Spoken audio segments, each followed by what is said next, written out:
अस्सलामुअलैकुम। उम्मीद करती हूँ आप लोग सब बिल्कुल ठीक ठाक होंगे। मुझे लगता है कि हम होम मेकर्स ना अपने घर की सीईओ होती हैं, क्योंकि जितनी खूबसूरती से हम अपने घर का ख्याल रखती हैं उतना ज़्यादा कोई और रख ही नहीं सकता। अक्सर तो हमें ऐसा लग रहा होता है कि जैसे बस वक्त बहुत कम रह गया है और हमारी मसरूफ़ियात और हमारी ज़िम्मेदारियाँ बहुत ज़्यादा होती हैं। आज की वीडियो में आप सब के लिए मैं कुछ छोटी छोटी हैबिट्स शेयर करूँगी और साथ साथ जो है वो अपना रूटीन भी शेयर करूँगी और बताऊँगी कि कैसे आप इन हैबिट्स को फॉलो करके अपने दिन को ना तो सिर्फ प्रोडक्टिव बना सकते हैं बल्कि काफ़ी हद तक अपने टाइम को सेव भी कर सकते हैं। तो चले स्टार्ट करते हैं। बिस्मिल्लाहिर्रहमानिर्रहीम। हम में से अक्सर होम मेकर्स अपने बच्चों को स्कूल भेजने के बाद या फिर अपने हस्बैंड को ऑफ़िस भेजने के बाद बिस्तर से जाके लग के सो जाती हैं। मुझे लगता है यहीं पे हम सबसे बड़ी मिस्टेक करते हैं। अगर हम चाहते हैं कि हमारे दिन का जो वक्त है, लाइक जैसे 24 आवर्स हैं, तो उसमें कुछ टाइम हम अपने लिए भी सेव कर सकें, तो इसके लिए बहुत ज़्यादा इम्पॉर्टेंट है कि हम तरीके से सोच समझ कर अपने दिन की शुरुआत करें। कुछ होम मेकर्स हम में से ऐसी भी होती हैं जो कि इस बात की शिकायत करती हैं कि हमारे पास अपने लिए टाइम निकलता ही नहीं है, वक्त ही नहीं बचता। तो इसमें ना आपकी अपनी ख़ुद की गलती है। अगर आप अपने बच्चों को और अपने हस्बैंड को स्कूल भेजने के बाद वही टाइम यूटिलाइज़ कर लें घर के कामों को स्टार्ट करके, तो यकीन करें आप दिन का आधा हिस्सा जो है ना वो अपने ख़ुद के लिए बचा सकती हैं और उसमें आपका जो दिल करे आप कर सकती हैं। सो यहाँ पे ना अभी मैं यही कर रही थी। मैंने बच्चों को स्कूल वगैरह भेज दिया था, हस्बैंड मेरे ऑफ़िस चले गए थे और मैंने जल्दी से जो है वो अपने कमरे का बेड बनाया, क्योंकि मेरी आदत है अगर कमरे का बेड बना लो ना तो लगता है कि लिटरली लगता है कि सफाई जो है ना 50% डन हो चुकी है। उसके बाद मैंने मशीन में कुछ कपड़े डाले धोने के लिए।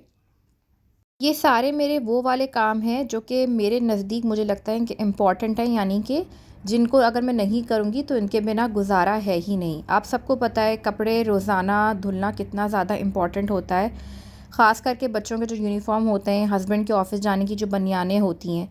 तो मेरी ये कोशिश होती है कि मैं जब अपने दिन की शुरुआत करूँ तो सबसे पहले ना अपने घर के मोटे मोटे कामों को निपटा लूँ, ताकि वो वाले काम पहले हो जाएँ कि अगर जिनको फ़ॉर सपोज़ अगर मैं नहीं करती हूँ तो फिर मुझे मुश्किल हो जाएगी बाद में जाके। तो इसीलिए जैसे मेरे नज़दीक खाना पकाना हो गया, कपड़े धोना हो गया, बच्चों के यूनिफ़ॉर्म प्रेस वग़ैरह करना हो गया, बनियानें हो गईं, ये सब चीज़ें ऐसी होती हैं जो कि अगर हम ना करें तो उसके बिना हमारा गुज़ारा है ही नहीं। तो इसीलिए मैंने जो है वो पहले बेड वग़ैरह बना के मशीन में कुछ कपड़े धोने के लिए डाल दिए थे। उसके अलावा जो कपड़े पहले से सूख गए थे, जो मैंने लास्ट नाइट धो के रखे थे, वो सूख चुके हुए थे, वो मैंने इनको तह करके लगाया और जो ये धुल गए थे अब मैं इनको इस पे डाल रही हूँ। अच्छा जी, घर के कामों को बखूबी करते हुए मेरी ये पूरी भरपूर कोशिश होती है कि मैं ऐसे तरीके, ऐसे हैक्स यूज़ करूँ जिनके थ्रू मेरे लिए घर के कामों को करना आसान हो और जिसमें मेरा टाइम कम से कम लगे। जैसे कि ये स्मार्ट मॉप, ये जो स्मार्ट मॉप है इससे मेरी ज़िंदगी इतनी आसान हो गई है। आपने देखा आगे की तरफ ये एक रीफ़िल है और इसमें बस पानी भरना होता है और आप पीछे से प्रेस करते जाएँ, पानी निकलता जाएगा और आप मॉपिंग करते जाएँ। ये वाली जो चीज़ है ना ये पाकिस्तान में भी अवेलेबल है, आप आराम से इसको ख़रीद सकते हैं, ये कोई बहुत ज़्यादा महंगी भी नहीं है और मज़े की बात ये है कि इसमें आपका इतना एफ़र्ट और टाइम लगता ही नहीं है।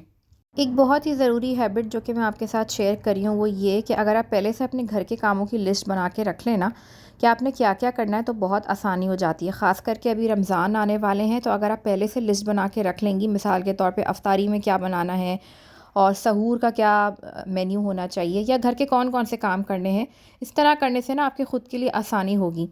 सो यहाँ पे ना मैंने पहले से अपनी लिस्ट बना के रखी हुई होती है और ये जो कपड़े धोने वगैरह का काम हो गया, मॉपिंग वगैरह करके मैं जो हूँ ना चेंज करके यहाँ पे आ गई थी और फिर उसके बाद वही मैंने अपनी लिस्ट खोल के चेक किया तो उसमें यही था कि मैंने आज जो है वो चूल्हे की सफाई करनी है।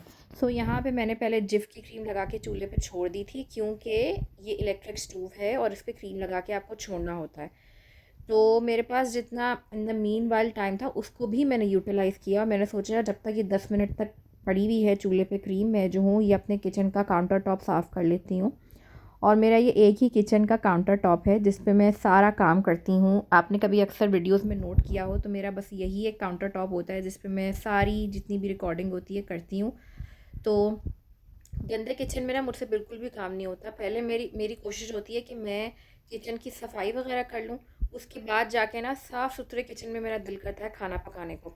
सो अब 10 मिनट जो है वो यहाँ पे हो चुके थे और ये स्क्रबर की मदद से मैंने इसको स्क्रब करना शुरू किया।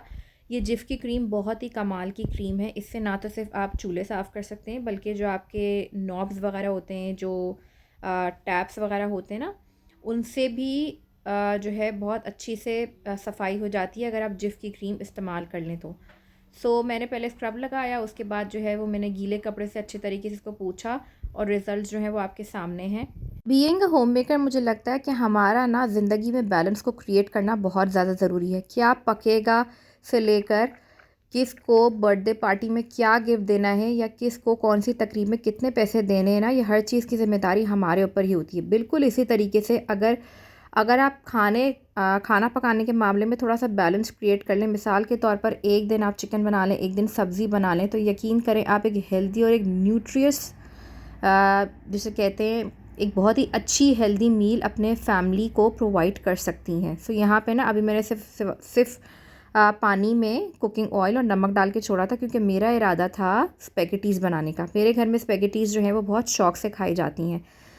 स्पेगेटीज़ को उबालने के लिए मैंने पानी तो चढ़ा दिया था और पानी को उबाल आने में टाइम था, तो इन द मीनवाइल मैं आपके साथ बड़ी अच्छी सी तरकीब शेयर कर रही हूँ कि अगर आपको अपने ऑयल को साफ़ करना हो तो आप पहले तो एक सेपरेट छन्नी अपने घर में बना लें, जो कि सिर्फ़ आपने ऑयल को छानने के लिए ही यूज़ करनी है। इस तरीके से आपने अपने ऑयल को साफ़ करना है और थोड़ा सा कोई भी स्पून वगैरह लेके उससे स्क्वीज़ करना है, ताकि जितना एक्स्ट्रा ऑयल है वो भी छन्नी में से निकल जाए और आपका तेल भी साफ़ हो जाए।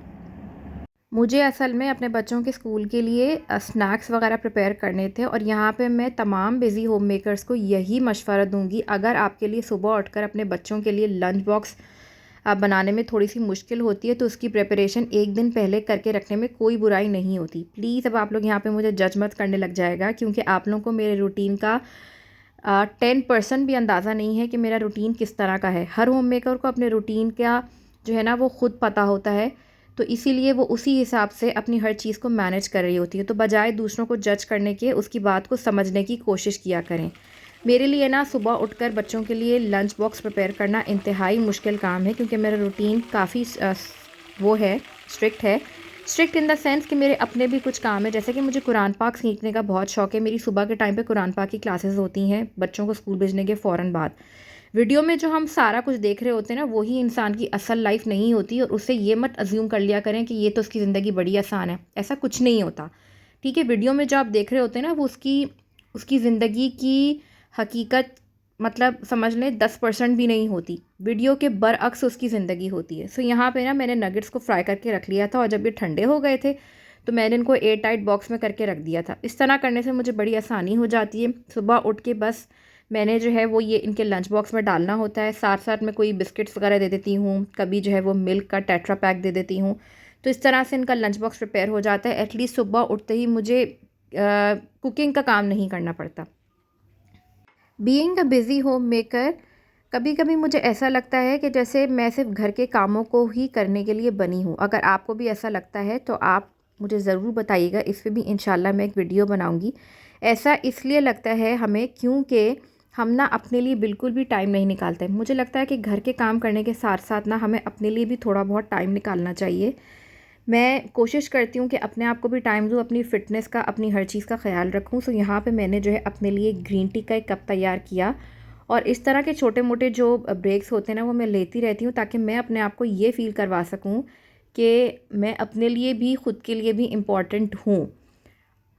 एक सक्सेसफुल होम मेकर सिर्फ वो नहीं होती जो कि अपनी ज़िम्मेदारियों को बखूबी निभाए। मेरे नज़दीक एक सक्सेसफुल होम मेकर वो होती है जो कि अपना ख़्याल रखने के साथ साथ जो है वो अपनी घर की ज़िम्मेदारियों को भी बखूबी निभाए।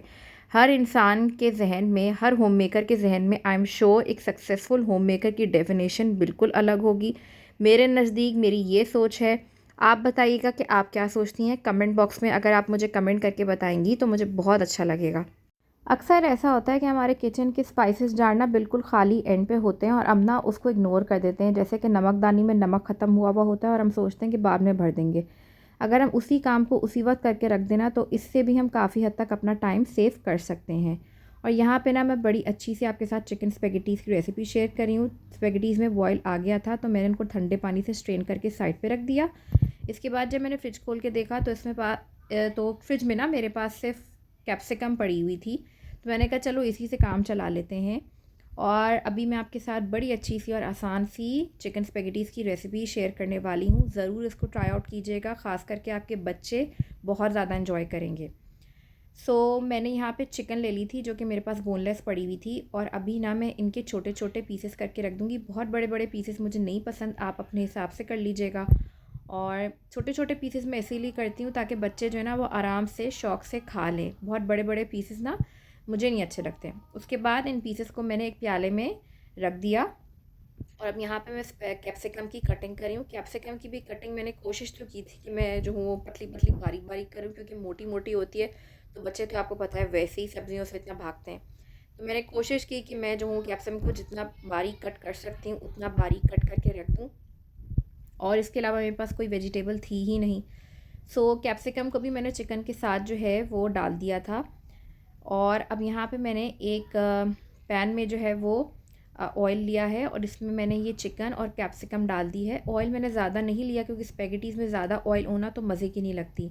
उसके बाद सिर्फ मैंने नमक डाल के इसको गलने के लिए छोड़ दिया था। आपको पता है चिकन जो है वो वैसे ही गलने में ज़्यादा टाइम नहीं निकालती, बस आपने इसको कवर करके रख देना है। जब आपकी चिकन जो है वो अच्छे से गल जाएगी तो आपने ना इसमें जो नूडल्स बॉईल करके रखे थे स्पेगेटीज़ वो ऐड कर देने हैं। और स्पेगेटीज़ ऐड करने के बाद इसमें हम कुछ मसाले वगैरह डालेंगे। जो भी मसाले मैं आपके साथ शेयर कर रही हूँ ना, इनमें से कोई भी आपके पास ना हो तो कोई परेशानी वाली बात नहीं है। आपने जो है वो आप स्किप कर दें, या अपनी मर्ज़ी से आप कोई एडिशनल भी डाल सकते हैं। यहाँ पे मैंने अभी चिली सॉस डाला है, और साथ में पेपरिका पाउडर डालने से बहुत अच्छा फ्लेवर आता है। इसके अलावा इसमें थोड़ा सा नमक, हर चीज़ मैंने अपने बच्चों के टेस्ट के अकॉर्डिंगली डाली थी। और इसके अलावा मैंने इसमें सोया सॉस डाला। और अच्छा, हर चीज़ ना मैंने कोई बहुत ज़्यादा भर भर के नहीं डाली, इतनी डाली कि मतलब बस उसका टेस्ट आ जाए। इसके अलावा काली मिर्च डाली, और ये चिकन की सीजनिंग मेरे पास पड़ी हुई थी। अगर आपके पास है तो आप डालें, नहीं तो अगर चिकन पाउडर है ना तो उससे भी आपका बड़ा बेहतरीन काम हो जाएगा। उसके अलावा इसमें मैंने वाइट पेपर डाल के इसको ना अच्छे तरीके से मिक्स कर लिया था। बस आपने मेक श्योर करना है कि इसकी मिक्सिंग जो है ना वो अच्छी होनी चाहिए। और यहाँ पे हमारी स्पेगेटीज़ बिल्कुल तैयार हैं। वीडियो अच्छी लगे तो चैनल को सब्सक्राइब ज़रूर कीजिएगा। टेक केयर, अल्लाह हाफ़िज़।